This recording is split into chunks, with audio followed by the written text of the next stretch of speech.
Olá, amigas e amigos, tudo bem com vocês? Vamos então continuar falando sobre as crenças do cristianismo e abordar um primeiro princípio dessas doutrinas ou religiões, e que se refere ao Deus de todos nós. Vamos falar sobre Deus neste vídeo.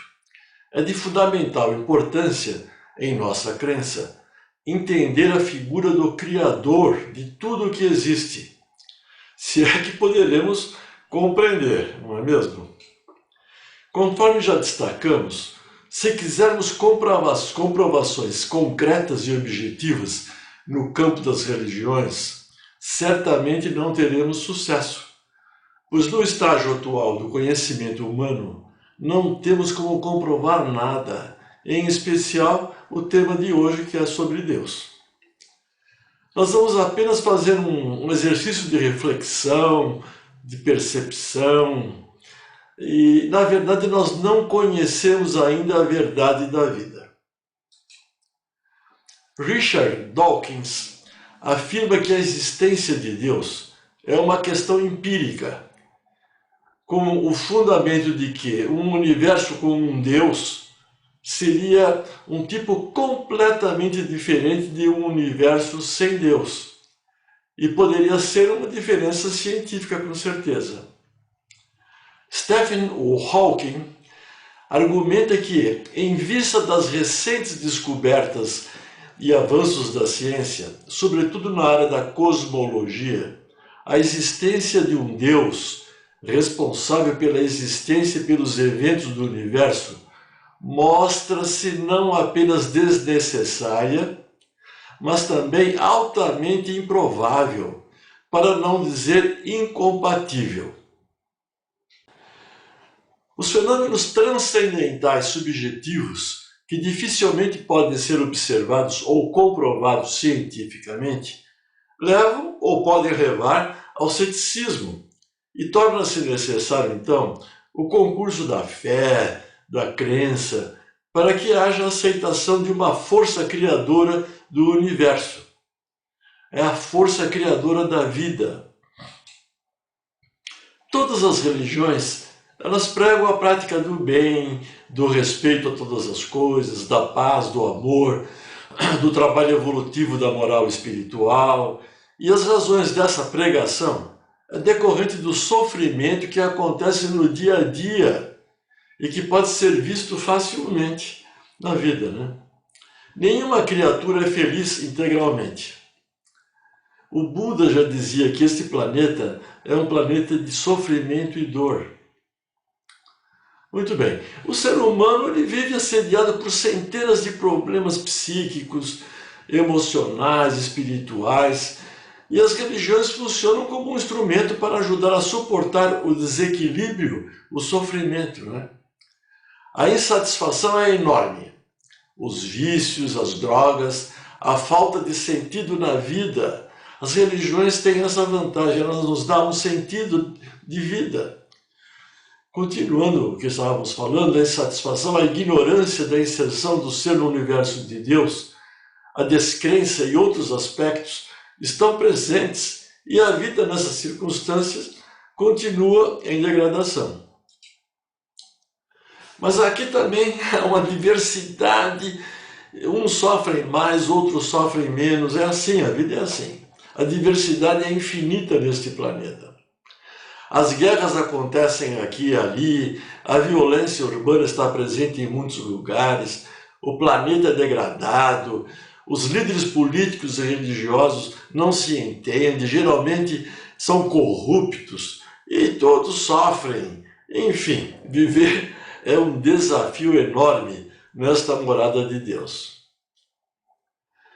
A doutrina espírita afirma que este planeta, ou morada de Deus, é de provas e expiações, onde há dor e sofrimento. O Buda, como eu já falei, também afirmava essa situação, né? E se ficarmos atentos no estudo das religiões, as crenças sempre ficam apoiadas a seres de outras dimensões ou planos. Lógico, né? Todos sabemos disso. As religiões preconizam a crença num só Deus ou em vários, mas estabeleceram uma sensação de separação entre nós e eles, lá do outro plano. E isto não é adequado. Daqui a pouco nós vamos melhorar esse pensamento.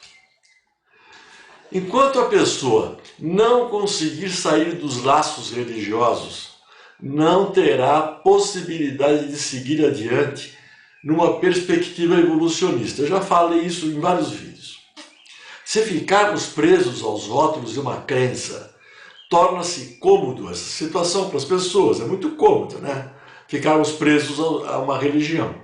Mas com certeza não encontraremos a nossa evolução intelectual e espiritual.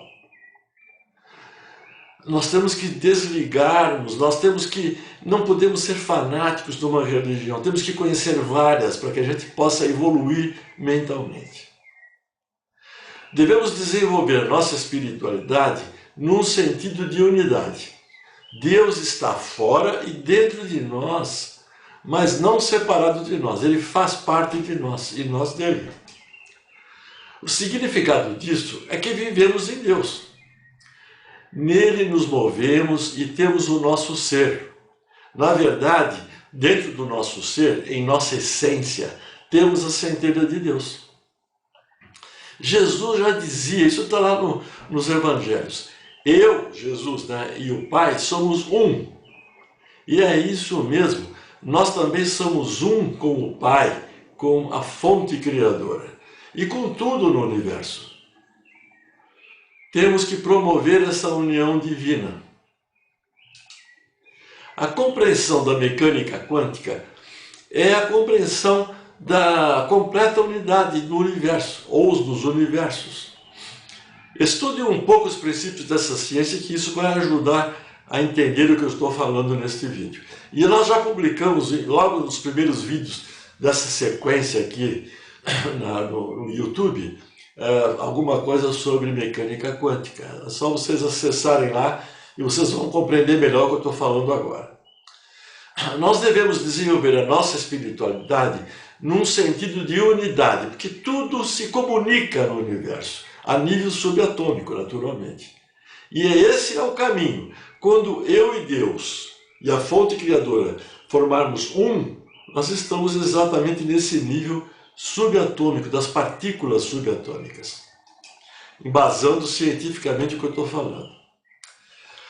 Embora geralmente Deus seja pensado como um espírito intangível e, portanto, não tem forma física ou mesmo visual, muitas religiões usam imagens para representar Deus em ícones, para as artes ou para a adoração. O que se adora imagens, ícones, é uma coisa muito louca nas crenças atuais, inclusive. E isto trata-se de um Deus antropomórfico. Vocês estão vendo aí a imagem do que seria um Deus antropomórfico, com uma forma. Não existe isso, com certeza. O conceito de Deus, descrito pelos teólogos, geralmente inclui os atributos da onisciência, que é todo o conhecimento, Deus sabe tudo. A onipotência, tem poder ilimitado. A onipresença, presente em todos os lugares. A simplicidade divina também é presente e a existência eterna, com certeza. Este, na maioria das religiões, é um conceito de Deus que os teólogos colocam, né? Muitos teólogos também descrevem Deus como sendo onibenevolente, isto é, infinitamente bom e amoroso. É também descrito como incorpóreo, que é imaterial, e sem gênero, embora muitas religiões descrevem Deus usando a terminologia masculina através do uso de termos como ele, o Deus, né? Ou o Pai. Jesus falava sempre em Deus como o Pai. Sempre que algumas religiões, como o judaísmo, atribuem apenas um gênero puramente gramatical a Deus. No judaísmo nós temos centenas de nomes para definir Deus e para não falar a palavra de Deus. A incorporeidade e a corporeidade de Deus estão relacionadas a concepções de transcendência, que é estar fora da natureza, né? E a imanência de Deus, que é estar na natureza, no mundo, na natureza, não é isso? Então, o nome de Deus ele recebe muitas denominações, dependendo da religião que é considerada. Isso é decorrente da ignorância de todos nós. Aqui no Ocidente, os nomes de Deus descendem diretamente da história do povo hebreu. Na Bíblia, podemos verificar inúmeras nomenclaturas para o nome divino.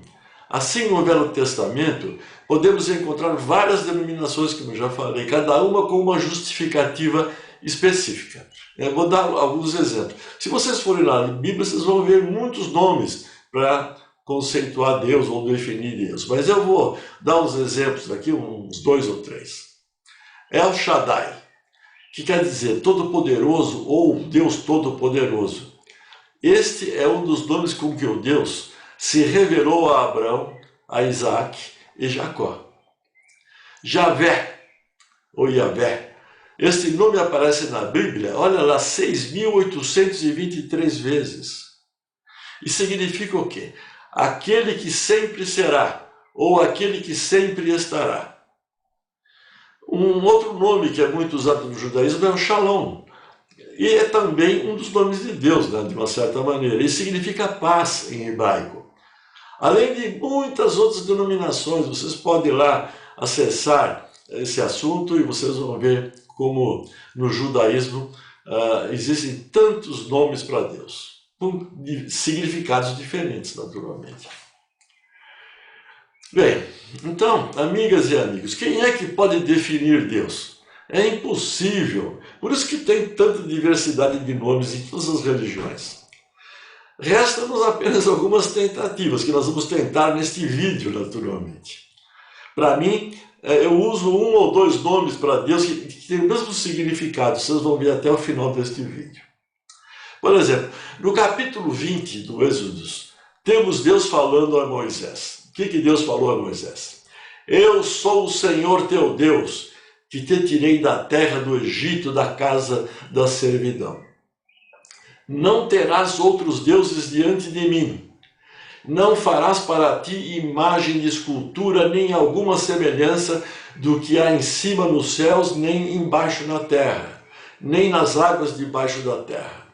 Não te encurvarás a elas, nem as servirás, porque eu, o Senhor, teu Deus, sou Deus zeloso, que visito a maldade dos pais dos filhos até a 3ª e a 4ª geração daqueles que me aborrecem.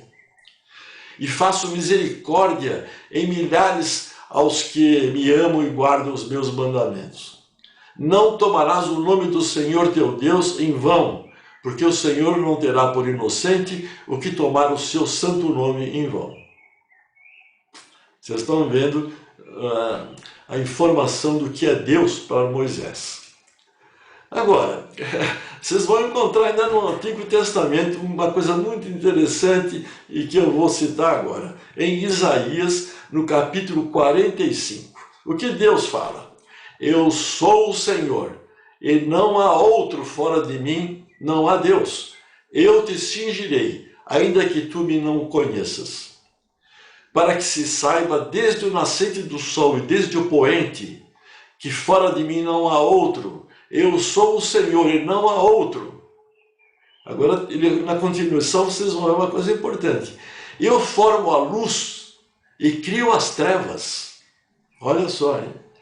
Eu faço a paz e crio o mal. O Senhor cria tudo, o bem e o mal. O Senhor, eu, o Senhor, faço absolutamente tudo. Destilai vós, céu dessas alturas, e as nuvens chovam justiça. Abra-se a terra e produza salvação, e ao mesmo tempo faça a terra brotar retidão. Eu, o Senhor, as criei. Deus criou tudo, com certeza. Eu fiz a terra e criei nela o ser humano, eu o fiz. As minhas mãos estenderam os céus e a todos os seus exércitos dei as minhas ordens. Então vocês estão vendo nessa definição de quem é Deus, ele criou tudo.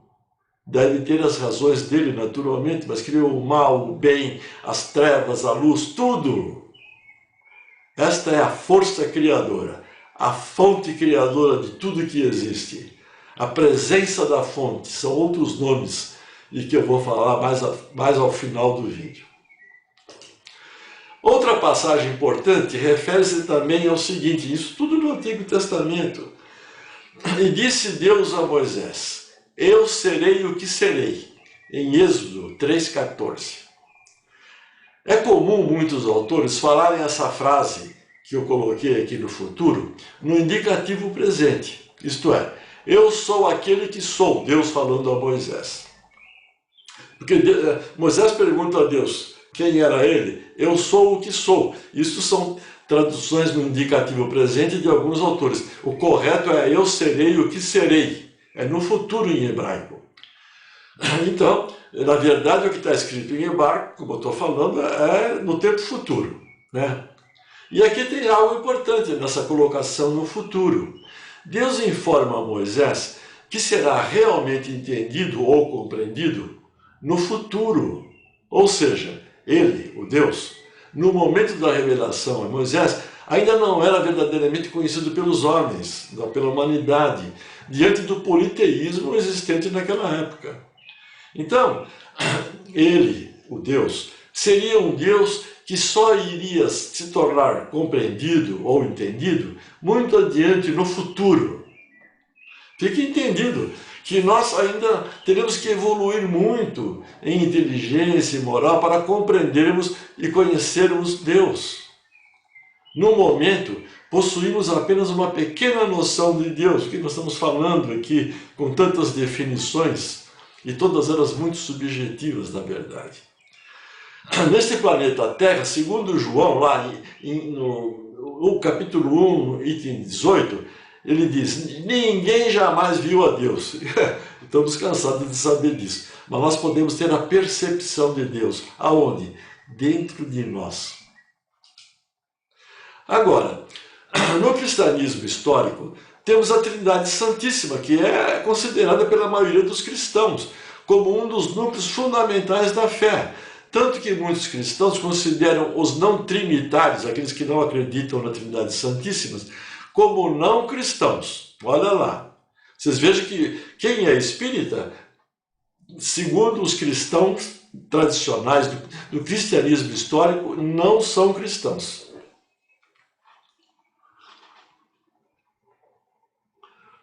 Existem, no entanto, grupos cristãos que rejeitam ou rejeitaram a doutrina da Trindade, que eu já falei em outros vídeos, completamente, ou que defendem uma variante de tal doutrina.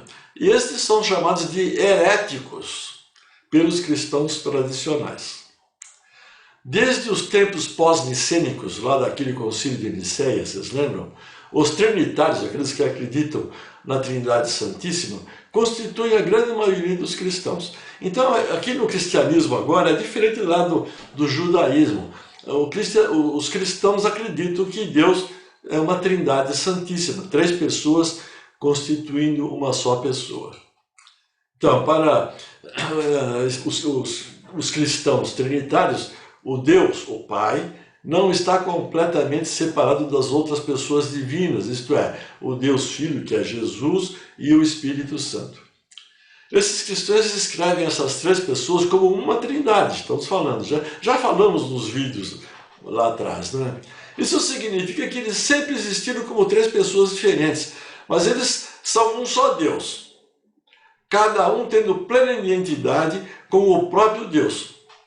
Seriam, portanto, na verdade, uma única substância e teriam uma única natureza divina e poder e uma única vontade. Agora, nem o Antigo e nem o Novo Testamento usam o termo Santíssima Trindade. Embora os trinitários, os cristãos tradicionais, acreditem que o conceito está implícito em várias passagens bíblicas. É tudo muito discutível, muito subjetivo e, para mim, eu acho que não é muito importante porque nós não temos competência para compreender Deus ainda. Entretanto, no penúltimo vídeo que nós publicamos aqui sobre a doutrina espírita, agora vamos falar da doutrina espírita, que segundo os cristãos históricos, ou do cristianismo histórico, os espíritas não seriam hereges, na verdade. Então nós vimos um dos princípios fundamentais da doutrina, referente a Deus. E o que é Deus no Espiritismo? É definido Deus como sendo a inteligência suprema, causa primária de todas as coisas. Deus é eterno, é imutável, é imaterial, único, todo-poderoso, soberanamente justo e bom. Criou o universo que compreende todos os seres animados e inanimados, materiais e imateriais. Essa é a definição de Deus no Espiritismo. Nessa definição, o Espírito coloca vários adjetivos ou qualificações para o Deus, e que realmente demonstram pretensiosa definição. É pretensioso isto. Eu sou espírita, mas eu estou fazendo uma crítica. Pois realmente, quem somos nós para qualificar Deus? Vocês viram que em Isaías, lá nós tivemos uma definição diferente do que é essa do Espiritismo. E tudo acontece nas religiões. Na verdade, ainda não entendemos ou compreendemos o que seja Deus. Olha, e eu vou repetir aqui o que eu falei agora há pouco sobre o Isaías para vocês relembrarem. O que Deus fala para o Isaías? Eu sou o Senhor e não há outro. Fora de mim não há Deus. Eu te cingirei ainda que tu não me conheças. Para que se saiba desde o nascente do sol até o poente, de ponta a ponta, que fora de mim não há outro Deus. Eu sou o Senhor e não há outro. Está sendo enfático, né? Eu formo a luz e crio as trevas. Eu faço a paz e crio o mal. Eu, o Senhor, faço absolutamente tudo. E o restante nós já falamos. Mas vocês estão vendo como é que é a definição que o próprio Deus deu a Isaías. E vocês vejam que é bem diferente de tudo o que eu falei até agora, inclusive desse último conceito de Deus no Espiritismo. Agora, em algumas doutrinas ou filosofias, poderemos encontrar expressões como consciência universal ou mente universal. É outro nome, hein? Não estou falando que seja de Deus, mas é uma consciência universal, é uma mente universal. É a consciência total. Tudo que já existiu, existe e existirá. É uma definição de algo transcendental. Isto não é uma definição de Deus. Nós poderíamos utilizar essa expressão como tal. Porque tudo está valendo. Não há palavras para definir Deus, ou o Criador de tudo que existe. Nós poderíamos aceitar outras expressões como a fonte criadora, a presença da fonte, essência criadora. São outros nomes que podem designar esse poder, agora é poder, sem limites.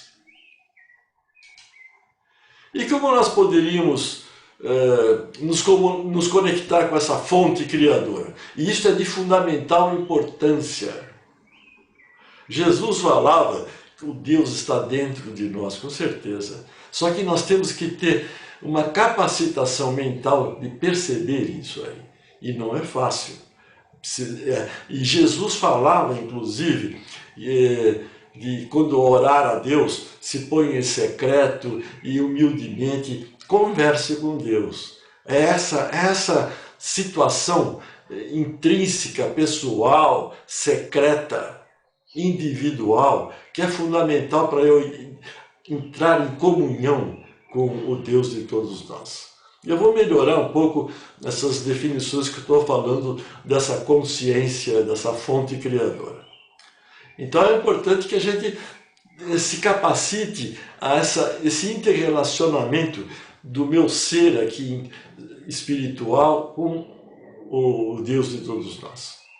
Então, para isso, nós temos algumas meditações que visam encontrar o eu criador que está dentro de nós, a nossa essência, e encontrar exteriormente a consciência cósmica ou a presença da fonte. Nós temos que unir o meu íntimo com o Deus de todos nós, e vice-versa, na verdade, não é?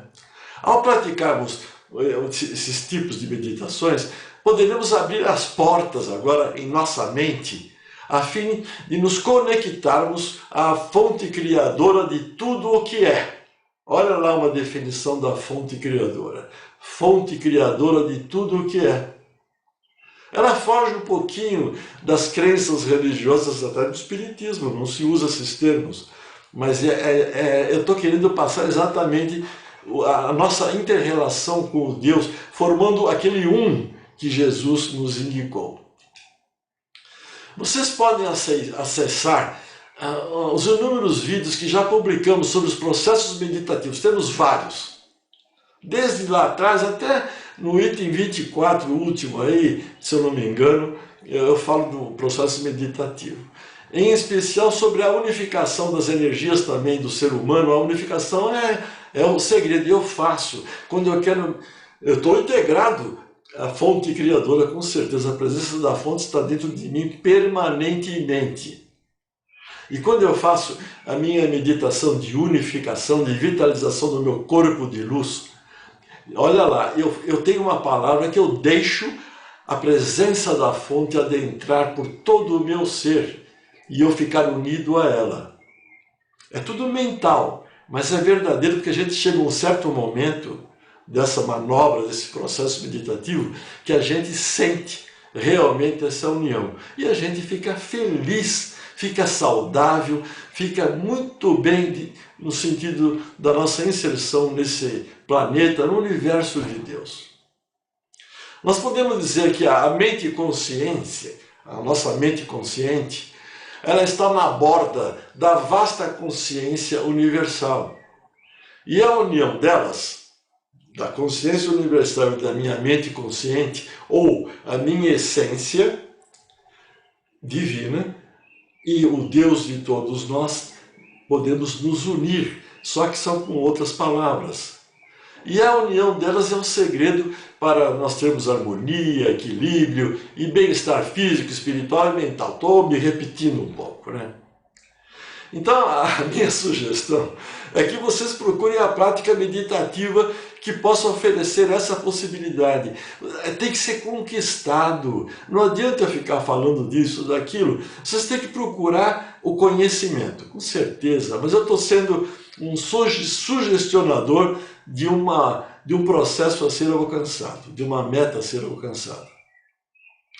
Nós podemos sentir a presença da fonte. Estou falando presença da fonte, dentro de nós, dentro de mim, principalmente quando praticamos as meditações apropriadas. E como eu já falei, Jesus já dizia, quando orares ao Pai, ponha-se em secreto e deixe que você e o Pai sejam um. Veja quanta misericórdia, quanta bondade há nesse Deus infinito, né? Nessa presença da fonte. Eu gosto muito dessa palavra presença da fonte para definir Deus, porque presença da fonte tem um significado, mas é tão amplo, é infinito, é incomensurável, não é? Então, por meio do processo meditativo, poderemos sentir o fortalecimento, o amparo e a sustentação em nossa vida, e considerando outros fatores no planejamento e organização da vida encarnada, trabalhando a evolução intelectual, espiritual, praticando a lei do amor, isso é fundamental. Sem dúvida, nós estaremos agraciados no dia a dia, na harmonia, no equilíbrio com a criação universal. E, em última análise, viver razoavelmente feliz num planeta de provas e sofrimentos. Nós temos que treinar, tem que treinar muito, não é fácil alcançar isso. Vocês já viram em vídeos lá atrás que eu sou uma pessoa unificada energeticamente. Isso me foi, eu recebi como uma graça. E eu mantenho essa unificação, essa vitalização do meu corpo de luz, mantendo esta união com a presença da fonte, com certeza. E a gente ganha qualidade de vida, tudo. Não é que não tenha problemas para sobrepujar. Temos, só que a gente tira de letra. Porque a gente está amparado, fortalecido, sustentado pela presença da fonte. Ou eu posso falar pelo Deus de todos nós. E, na verdade, ninguém é feliz neste planeta. Temos apenas momentos de felicidade, mas é possível mesclarmos momentos de felicidade com outros momentos que podem ser ruins, podem ser momentos de irritação, de prazeres ou de outros tipos, mas todos eles devem ser administrados com equilíbrio, com a razão, e então mantermos um estado de vida bem satisfatório, porque nós temos todas essas sensações, com certeza. Não existe felicidade permanente para ninguém, mas eu, com a presença da fonte dentro de mim, eu tiro de letra todos os meus momentos, sejam ruins, de irritação, seja lá o que for. A gente vai ter a razão controlando a situação. E quem foi, ou o que criou tudo o que conhecemos? Nós já sabemos, né? É a fonte criadora. Que força é essa que a tudo envolve e parece permanecer acima do entendimento humano? Como eu já falei, eu vou chamar de fonte criadora ou presença da fonte. A fonte criadora possui muitos nomes, como vocês estão vendo nesse vídeo, e é tão múltipla em sua unicidade matriz, quantas culturas existiram, existem e existirão, neste e em todos os multi-universos. Com certeza. É uma energia que se propaga do amor para o amor, que cada qual puder conceber, e ainda assim paira Senhor absoluto entre dúvidas e certezas, entre o bem e o mal. Não tem gênero, não é nem pai e nem mãe. A fonte criadora é atitude, valor algum há em como podemos senti-la ou negá-la, enquanto pudermos cumprir a nossa missão. Esqueçamos os dogmas religiosos e partamos para as ações práticas em amor. O que é isso aí? É amor incondicional, empatia e ao não julgamento. Consideremos deixar de discutir sobre a fonte criadora e sim vamos viver em harmonia, alegria e humildade. Nós poderíamos perguntar, vocês serviram a alguém hoje, despretensiosamente? Isso é amor incondicional. Puderam semear uma palavra de amor, de bom ânimo, de entendimento, empático no coração de alguém? Fizeram isso? Então, sim, o Deus de todas as coisas, a presença da fonte, está em ti. Entenderam? Quando eu falo, a minha crença é simples, é a presença da fonte, a prática do amor incondicional, e tudo virá por acréscimo, com certeza. Bem, meus queridos amigos, minhas queridas amigas, falamos sobre a fonte criadora de tudo o que é, ou sobre a presença da fonte, ou o Deus de todos nós. Agora vocês podem fazer uma boa reflexão e pensar a respeito. O fundamental é compreender a possibilidade da nossa união com a presença da fonte e como proceder nesse rumo. Isso deve ser conquistado, não vem de graça não. Nenhuma crença mostrará o caminho. Isto tem que ser conquistado, como eu já falei, individualmente, simplesmente, não há outro caminho. Então, meus queridos, minhas queridas, vamos juntos e misturados, praticando a fraternidade universal, o amor incondicional como meta e compartilhando conhecimentos, tendo a fonte, a presença da fonte dentro de nós. Compartilhe esse vídeo, dê o like ou dislike, inscrevam-se no canal se quiserem e vamos trabalhando a nossa ascensão intelectual e espiritual a cada momento. O Deus que habita no meu coração, saúde o Deus que habita no seu coração. Namastê.